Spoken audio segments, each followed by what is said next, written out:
de hoje, Tu Bishvat, é uma data que geralmente nas escolas as crianças aprendem que devem comer frutas. O ano novo das árvores tem que se comemora comendo. E por conta de ser férias, por exemplo, aqui no Brasil, acaba passando muito batido todo o espiritual que tem por trás dessa data. Todas as datas do nosso calendário têm um significado muito forte. Tu Bishvat tem um significado, uma lição que nós devemos levar para o nosso dia a dia, para a nossa vida.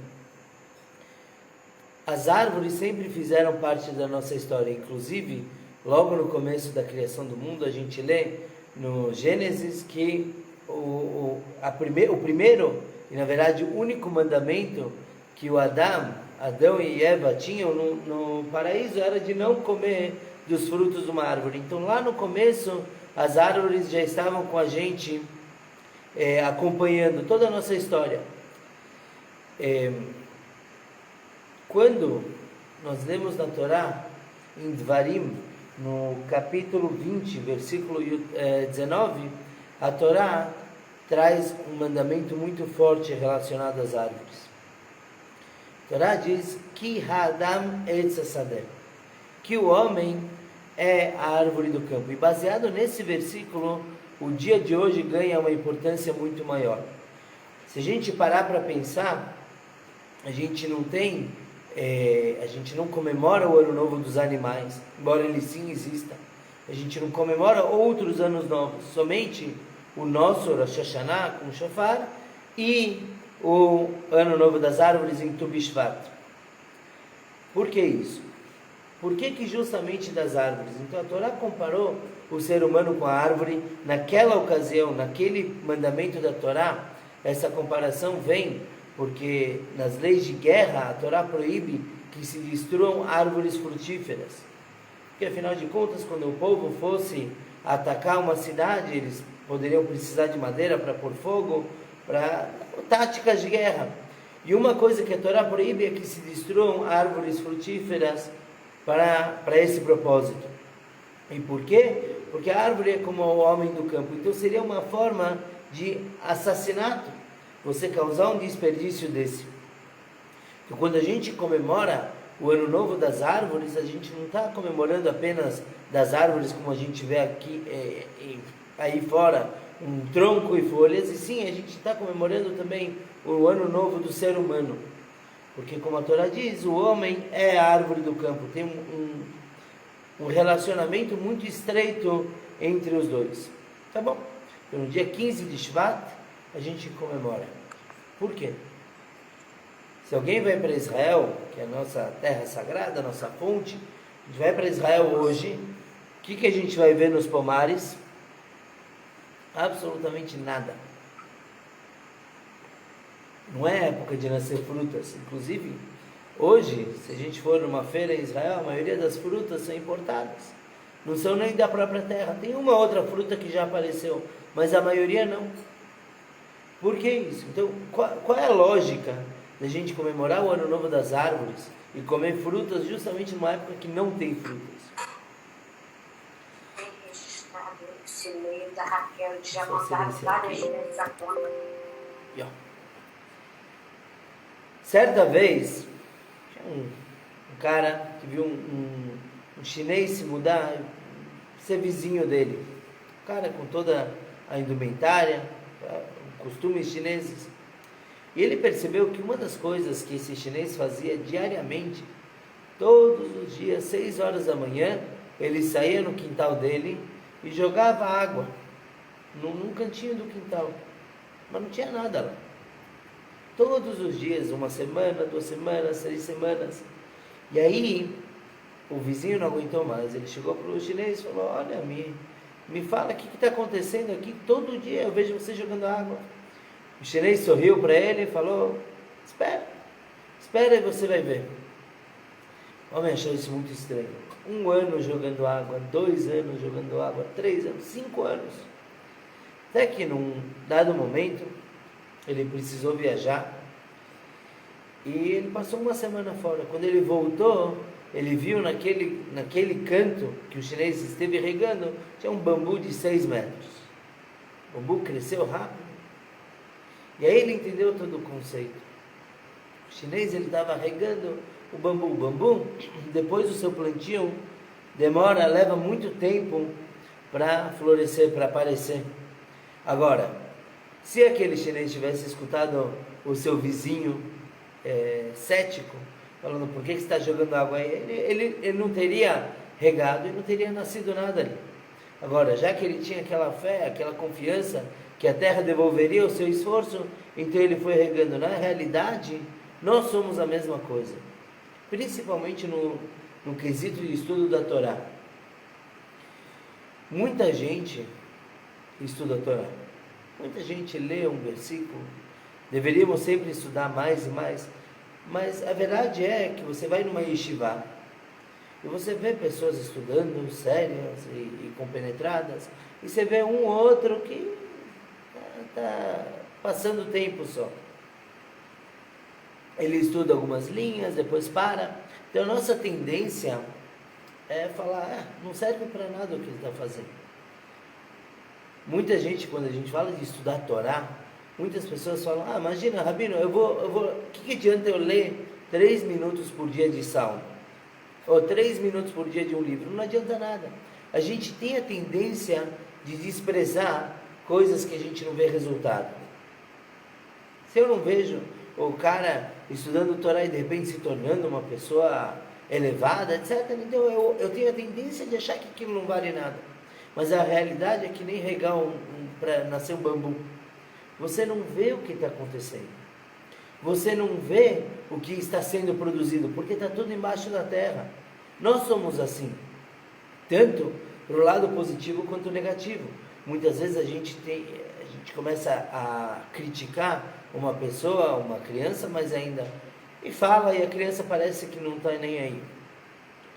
Entrou por um ouvido e saiu pelo outro. E não é verdade. Se eu fiz a crítica da forma correta, então eventualmente aquilo vai fazer efeito positivo. Agora, se eu, através das minhas palavras, eu busquei menosprezar aquela criança, mesmo que ela não aparentou se importar com aquilo, aquilo machucou ele. E quem sabe o efeito que aquilo pode fazer lá para frente. Por isso que em todos os relacionamentos a gente deve cuidar muito de como falamos. Claro, a gente não pode desprezar ninguém, mas mais ainda uma criança. Quando a gente fala de árvores e criança, são intrinsecamente relacionados, não só metaforicamente, a criança cresce como uma árvore, mas na própria Halachá, mencionamos no shiur do ano passado, que uma criança, um menino deve evitar cortar cabelo até os 3 anos, assim como não tiramos frutos da árvore até o seu 3º ano. Por que isso? Porque essa é a fase de crescimento, de receber tudo, receber energia. Não dá, depois a criança tem que aprender a dar, mas nesses 3 primeiros anos é a fase que ele só absorve. E por isso, assim como uma árvore, se a gente vê uma árvore nascendo, uma plantinha, e a gente coloca um obstáculo, a gente vai conseguir fazer a árvore crescer torta. Assim se fazem esculturas vivas, obras vivas de árvores, que você vai, desde o começo, quando ela está ainda flexível, você põe obstáculos e ela vai crescendo de uma forma torta. Uma criança não é diferente.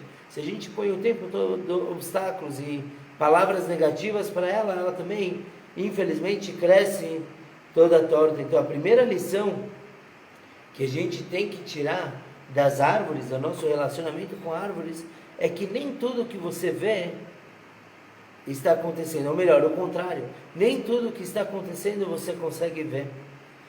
Quando a gente vê uma pessoa passando por algo negativo, a gente vê ele sério, a gente não sabe tudo que acontece na casa dele. Está tudo lá por baixo. E isso influencia no seu crescimento e no seu relacionamento. Então a gente tem que sempre apreciar, assim como as árvores embaixo, as sementes, a gente não vê o crescimento delas, elas se enraizando, da mesma forma a gente não consegue ver, e por isso não devemos julgar tudo o que acontece com as outras pessoas. Isso leva a gente para uma outra lição. Rabino Lasri contou que dentre os alunos dele, ele tinha 4 que constantemente estavam reclamando. Gritsures, reclamando das esposas, dos filhos, o tempo todo só reclamando, sabe? Aquela pessoa negativa que acaba te sugando a energia, a tua alegria, de tanta reclamação. E ele tinha 4. E ele é justo uma pessoa muito carismática, muito alegre. Ele virou para um desses jovens, falou: vai numa estrada tal e olha tal árvore. Tem uma árvore que é mais conhecida, que está no meio da estrada. Olha ela, grava na tua memória o que você está vendo. Tá bom? Passaram-se 3 meses. Ele mandou outro aluno: vai ver tal árvore. E mais 3 meses o terceiro aluno e depois o 4º aluno. Ele foi tentando lidar com eles, com as reclamações, até que depois que o último aluno viu a árvore, ele chamou eles na casa de estudo, na sinagoga, falou: me contem, lembram da árvore que eu mandei vocês verem? O que vocês viram lá? Então falou: eu vi uma árvore toda sem folhas, feia. E você, o que você viu? Imagina, eu vi a mesma árvore frondosa, com folhas. O outro viu a árvore já com frutas. O que ele fez? Ele mandou cada aluno numa estação diferente. Lá as estações do ano são mais organizadas que aqui. Então eles puderam perceber que eles viram a mesma árvore, os 4 viram a mesma coisa, só que sob um prisma, um ponto de vista diferente. Quando a gente vê as pessoas, de novo, a gente não sabe em que fase da vida elas estão. A gente vê muito isso entre casais. Se diz que um homem casa não com uma mulher, com várias, em uma só. Tem ela quando está tudo bem, ela quando está grávida, é outro humor. O homem é a mesma coisa, tem ele quando acabou de receber o salário, ele quando chega a conta do cartão de crédito. Cada um tem as suas fases, não só no crescimento de criança, adolescente, adulto, não é assim. Cada um durante o seu dia tem suas fases. Então a gente sempre tem que reconhecer que por trás daquele humor, às vezes bom, às vezes não tão bom, é a mesma pessoa, aquela mesma pessoa dedicada, é aquela mesma pessoa que está na nossa vida para fazer a diferença. Então se a gente pega uma pessoa que está no inverno dela, que não está com beleza nenhuma, tem que saber que isso vai passar. Vai chegar um momento de que ele vai se tranquilizar. E não imediatamente resolver se afastar da pessoa. É por isso que os índices de divórcio subiram tanto. Porque cada vez mais as pessoas se tornam descartáveis. Cada vez mais, quando chega o inverno, as pessoas falam: chega, não foi com você que eu casei. Você não é a pessoa com quem eu casei. Aquela pessoa era meiga, gentil, e agora você está furiosa, brava. Sim, são as fases. Todo mundo passa por isso. Se diz que um Hassid, mas isso vale para todo mundo, um Hassid é que nem o batimento cardíaco. Ele sobe e desce, tem altos e baixos. A nossa vida é assim. Se a vida ela é totalmente reta, o que acontece quando a gente vê um eletrocardiograma, a representação dos batimentos cardíacos, a gente vê escrito numa folha e é uma linha sem altos e baixos, a gente sabe o que significa, que a pessoa já não está entre nós. A mesma coisa, a nossa vida, se ela tem altos e baixos, quer dizer que a gente sim está progredindo. Nós aprendemos na alegria, mas também aprendemos em momentos difíceis. Então, Chaz Shalom, pegar uma pessoa que está numa fase ruim e botar ela para baixo e falar: não, você já não serve mais. Se a gente julgar as árvores assim, uma árvore, tem árvores que levam 70 anos para dar frutos, se eu não me engano, a alfarroba, ou a tâmara, não lembro exatamente, mas qual? Alfarroba. Imagina que você chega para uma árvore de alfarroba e fala: você não está dando frutos, eu vou te cortar. Não é assim, vai chegar a fase certa. Espero que a fase de frutos e bom humor de uma pessoa não leve 70 anos para chegar. Mas a ideia de que a gente não deve desprezar uma pessoa no seu momento ruim, no seu momento difícil, é porque eventualmente vai chegar um bom momento. Pelo contrário, se você está do lado da árvore quando ela está sem flores, sem frutos, mas você ainda rega, você põe adubo, você já tem estudos comprovando que se você dá carinho nela, fala coisas positivas do lado dela, você ajuda no crescimento, então quando ela estiver numa fase boa, você vai poder colher frutos bons. Se pelo contrário você cortar, você nunca vai saber onde ia chegar aquela fase. Isso é muito válido para os relacionamentos, saber segurar a onda. Dizem que a cada 7 anos, os casais passam por uma crise dos 7 anos, tem alguns que conseguem adiantar, alguns atrasam um pouquinho, mas é normal passar pela crise. Quando chega a crise, tem que olhar, olha, vai passar, gamzei avor. Isso também a gente vai conseguir passar e ver bons resultados depois disso. Então, as estações das árvores nos lembram de apreciar a pessoa como ela está naquele momento. Apreciar, saber que vai mudar, saber que vai melhorar, não mudar, mas sim melhorar e estar junto com elas. Agora, como começa a árvore? Como começa a história da árvore? Vai alguém lá, um animal, um ser humano, pega uma semente, põe na terra e deixa lá, rega. O que acontece com aquela semente? Se a gente vai ver, a semente de certa forma morre, ela apodrece, ela estraga. Se você tirar uma semente depois de passar um tempo embaixo da terra, ela fica irreconhecível, já não é mais bonitinha, redondinha como a gente tirou da fruta.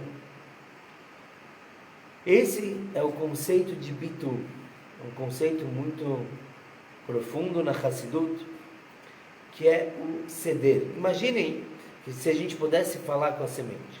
Eu tirei uma semente da melancia e estou conversando, olha, o que você espera da tua vida? Saiba que eu vou te colocar na terra e você vai ter que apodrecer lá. E a semente, toda orgulhosa, fala, de jeito nenhum. Você me coloca lá, pode me colocar. Eu não vou mudar, eu vou ficar lá, firme e forte. Não vou apodrecer. Se ela não se deixar no bitul, nessa autoanulação, nunca vai poder crescer nada. Esse conceito da semente vem lembrar a gente de que se a gente quer produzir, tem que ceder um pouco. Tem que às vezes baixar um pouco a bola. De novo nos relacionamentos, imaginem alguém que casa e só espera receber, espera ser o centro das atenções, ele nunca vai conseguir produzir nada. O relacionamento dele não vai florescer, porque ele não se deixou levar. A melhor ideia, não estou falando somente de casais, mas em amizades também, é se deixar levar. Vamos lá, vamos curtir juntos. É focar mais no dar do que no receber, porque dando, a gente acaba recebendo muito mais. Também nas palavras do Rav Lasri, ele falou uma vez sobre esse conceito de dar e receber, que saber receber também é o melhor dar. Imagina que alguém te dá um presente, leva um livro, e aí você pega e fala, legal, valeu, tá bom, isso é uma forma de agradecer. Agora imagina você pega e fala, uau, eu queria esse livro, ou poxa, eu já sei para o que eu vou usar ele, quando que eu vou estudar, quando que eu vou ler. Você acaba recebendo, você acaba dando muito mais, porque aquele que te deu acaba recebendo essa satisfação. Então tudo na nossa vida, mesmo recebendo, a gente tem que saber ter esse bitul, ter essa autoentrega, saber reconhecer o que o outro fez e se entregar para o outro. Nos casais funciona assim, quanto mais um entrega, mais ele recebe. Quando são duas pessoas normais, que sabem se relacionar, funciona assim. Caso de Shalom, existem casos que ou o marido ou a esposa só querem receber e se recusam a dar, não duram, infelizmente não duram muito. Agora, quando eles se deixam aquela semente, aquele amor que eles têm, um se entregar pelo outro, aí sim ele consegue crescer, florescer e frutificar.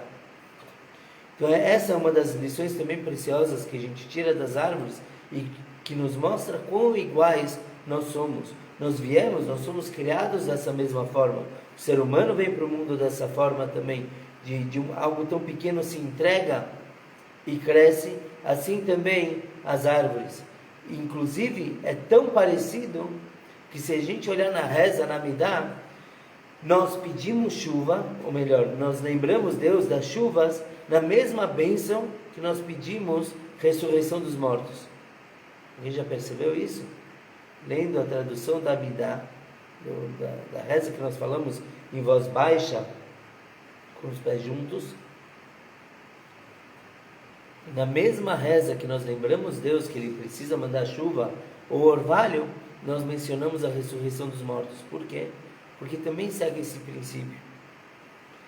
Colocado na terra, se estraga, e com a chuva retorna. Essa é a história da planta. E essa história também de Tchiat-Metim.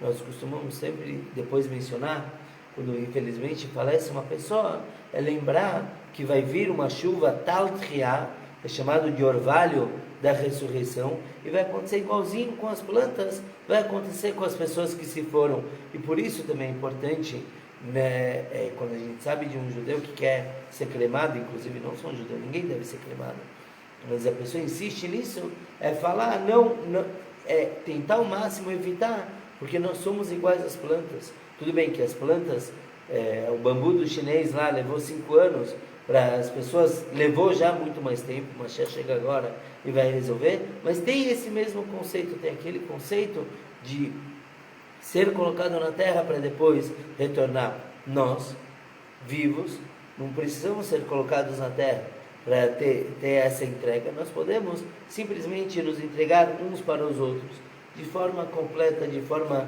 genuína. Isso tudo são semelhanças bonitinhas entre o homem e a árvore, o homem e as plantas. Mas a gente pode se aprofundar um pouquinho mais. Os sábios falam, baseados no versículo, de que a Adam Etz Hasadeh, que o homem é a árvore do campo, eles afirmam que a vitalidade do homem vem da árvore. O que quer dizer? Palavra simples, que o homem deve comer vegetais porque a vitalidade dele vem justamente desses alimentos. Não estou fazendo propaganda para o veganismo, vegetarianismo, mas realmente é isso que os nossos sábios explicaram, que o homem deve buscar comer frutas e vegetais, mais do que carne. Se a gente analisar na história da humanidade, não se comia carne no começo, de acordo com a Torá. A partir de Noah, 10 gerações depois da criação do mundo, que se começou a consumir carne. Isso para quê? Para aliviar um pouco aquele sentimento sanguinário que existia antigamente, as pessoas quererem se matar. Então Deus falou, comam carne de animais e pelo menos evitem se matar. Hoje em dia, graças a Deus, a maioria dos seres humanos não tem mais essa vontade, mas a gente continua comendo carne, o que não é sempre o ideal. O ideal é guardar carne para momentos específicos, Shabbat, etc. Se Deus quiser, vamos ter uma aula sobre veganismo, aí a gente vai focar nisso. Mas a questão, se a gente analisar os alimentos, um pão ou uma carne, a gente tem a tendência de achar que a carne vai satisfazer muito mais, porque um alimento mais, em Yiddish seria grob, mais grosseiro, quer dizer, vai me preencher muito mais. No entanto, a Hassidut fala que é exatamente o contrário. Como funcionam os animais, os vegetais? Existem 4 mundos nesse mundo. Físicos, tem o mineral, todo mundo aprendeu no primário, mineral, vegetal, animal e ser humano. Temos também os anjos, etc. Mas isso já é o plano espiritual. O fato da gente falar que a energia da pessoa vem do vegetal parece ser um contrassenso, porque o animal é vivo, quer dizer, ele anda muito mais do que a árvore, ele reproduz de uma forma muito mais parecida com a nossa, então poderíamos pensar que devemos comer justamente os animais. Porém, A Hassidut explica que a fonte espiritual de algo físico é inversamente relacionada à sua representação assim, aqui embaixo.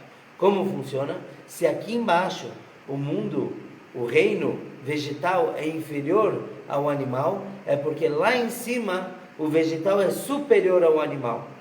Nós falamos isso sobre Yaakov e Esav, os dois irmãos gêmeos, que o Esav era um grande perverso aqui, mas na sua origem espiritual ele era muito maior do que o Yaakov, ele era mais elevado. Porém, quando veio aqui para o mundo, inverteu, porque tudo que é mais elevado lá em cima é inferior aqui embaixo. Já trouxemos isso em vários shiurim, esse conceito de como o mundo físico é inverso, é oposto ao mundo espiritual. Então, a ideia de que nós comemos algo do mundo vegetal traz verdadeira energia para nós, é porque nos mundos espirituais o vegetal está acima do animal. E baseado nesse ensinamento da Kabbalah, o Baal Shem Tov, nosso fundador da Hassidut, ele explica o que é a fome. O que é a fome? Nós sabemos, deixamos de comer, passamos o Yom Kippur na sinagoga, a gente fica com fome. Isso é o plano físico, a barriga começa a roncar, e a gente começa a ficar tonto, hipoglicemia, etc. Mas, espiritualmente falando, o que é fome? O seguinte, cada existência no mundo, tudo tem uma faísca divina dentro dela. Tem faíscas que são elevadas através do uso delas. Por exemplo, eu tenho uma pedra e eu uso essa pedra para um bom propósito, construir uma casa, um lar. Então eu elevo a faísca divina que está lá dentro para Deus. Agora, quando se trata de comida, quando eu como uma comida e eu faço uma brachá, eu como por um bom propósito, então aquela faísca é elevada. O que quer dizer faíscas? Isso exigiria um shiur de Hassidut profundo para explicar o que são faíscas no mundo. Quem já jogou aquele joguinho, videogame Mario Bros, ou essas coisinhas que o personagem vai passando, coletando moedinhas, elevando elas, é mais ou menos isso. O mundo está cheio de espiritualidade, cheio de faíscas. E quando a gente faz uma mitzvah, com algo a gente consegue elevar ela. Então, a fome, o Baal Shem Tov diz, a fome é a alma reconhecendo que tem uma faísca divina que ela pode elevar. Então, quando ela consome aquilo se torna parte dela, e o homem é mais elevado do que o que ele consome aqui embaixo, então ele consegue levar a faísca para o nível da bondade que ele está fazendo. Então, se ele vai estudar a Torá com aquela força, ele pega aquela comida e transforma em Torá. Inclusive, entre parênteses, isso explica como que os vegetais e animais espiritualmente são maiores do que o humano. Porque como é possível que eu vou comer um pedaço de carne ou um pão e aquilo vai me dar vitalidade? Eu sou superior àquilo, não? Eu que fiz aquilo, eu que produzi, ou melhor, no meu caso, minha esposa que fez aquele pão. Mas aquele pão é tão mais elevado que eu comendo ele me dá forças. E eu uso aquilo para elevar. Então, por isso os nossos sábios falam, depois de tudo isso, que as plantas são mais elevadas do que os animais espiritualmente, e por isso devemos dar prioridade para consumir elas. Agora, estamos em Tu B'Shvat, Ano Novo das Árvores, e a gente comemora com frutas, não com pão. Se come também mezonot, mas não é a maior comemoração. Onde entra a fruta nisso? Fruta a gente sabe que geralmente não é o ideal para dieta comum. A pessoa não deve comer somente frutas, a não ser que ele tenha que perder um pouquinho de peso, aí ele vai comer mais. Mas por quê? Porque aquilo vai gerar menos calorias para ele do que ele gasta, então ele automaticamente vai chegar no peso ideal. Agora, a fruta não foi criada para isso. O pão sim, a alface sim, a fruta foi criada, no meu ver, pelo amor de Deus. Porque Hashem ama a gente. Por quê? Porque nós não precisamos da fruta para se sustentar. Quando a Torá fala de comida, a Torá fala do pão. Tanto literalmente quanto figurativamente. A comida em geral, toda a comida, que a gente come, a gente fala pão. Se a gente vai comer o amotzi, vai fazer a refeição do Shabbat, e vai comer a halá, e eu comi um monte de coisas depois, tudo vai entrar na brachá final do pão. Por quê? Porque o pão representa todo o alimento, as frutas não. As frutas Deus criou pelo prazer. A Kabbalah explica que as frutas são relacionadas ao tanug, a prazer. A pessoa deve comer frutas no Shabbat, porque não é por se alimentar, mas sim para ter prazer no Shabbat. Então, o conceito, quando a gente analisa, Deus criou as árvores porque a gente precisa da troca de gases, oxigênio e gás carbônico. Deus criou os animais para poder, etc., para poder popular o mundo, etc. As frutas, Deus criou como uma prova de amor.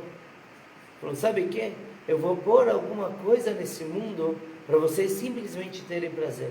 Porque eu gosto de vocês, eu gosto da humanidade. Eu criei o mundo todo por ela e por isso Ele coloca, porque Ele ama a gente. Então cada vez que a gente vai comer uma fruta, devemos fazer a brachá e lembrar que esse prazer todo é um bônus, é algo extra. Não é algo que Deus precisava criar para a nossa subsistência. Porque senão a gente não tem como mudar o mundo, não tem como transformar o mundo, melhorar o mundo. Não. Ele deu para a gente poder sentir aquele prazer e sentir que está valendo a pena. Então nesse Tu Bishvat, já está terminando, mas a gente pode comer fruta ainda. Nesse dia tão especial a gente tem que lembrar algumas lições das árvores. O quanto a gente deve se entregar para os outros. O quanto a gente deve não julgar o outro pelo que a gente vê, mas pelo que ele realmente é. Isso vale para os outros e para nós mesmos. Às vezes a gente também acorda falando que eu não presto para nada. Não deve ser assim. Se a pessoa acorda todo dia assim, ele tem que procurar algum tratamento. Mas realmente tem dias que a gente fala, poxa, não consegui concretizar nada. O que eu estou fazendo? A pessoa fica um pouquinho deprê. Então ela tem que olhar para ela mesma, que nem uma árvore no inverno, no outono, e lembrar que o verão vai chegar, a primavera ainda vai chegar, e ele vai poder se dar o real valor que ele tem. E lembrar também que Deus está em todo canto. Deus ama a gente. Ele colocou a gente nesse mundo para trabalhar. Ele colocou bônus, coisas boas no mundo, porque Ele quer mostrar para a gente que o nosso trabalho vale a pena. Que possamos então ver frutos de todo o nosso esforço, tudo que a gente faz no nosso dia a dia, todos os nossos relacionamentos, que eles produzam boas risadas e boas consequências e alegria, que possamos ter alegria também dos nossos frutos, dos nossos filhos, que eles possam seguir o caminho verdadeiro, da verdadeira árvore da vida. Etz Chaim Lamachzikim Ba, é uma árvore da vida, todos aqueles que seguram nela, que é a Torá. Inclusive, onde a gente segura a Torá é chamado de Etz Chaim, é a árvore da vida, que possamos nos conectar com a Torá, com a nossa essência, com nossas raízes e sermos verdadeiramente felizes. Shkoyach a todos que participaram.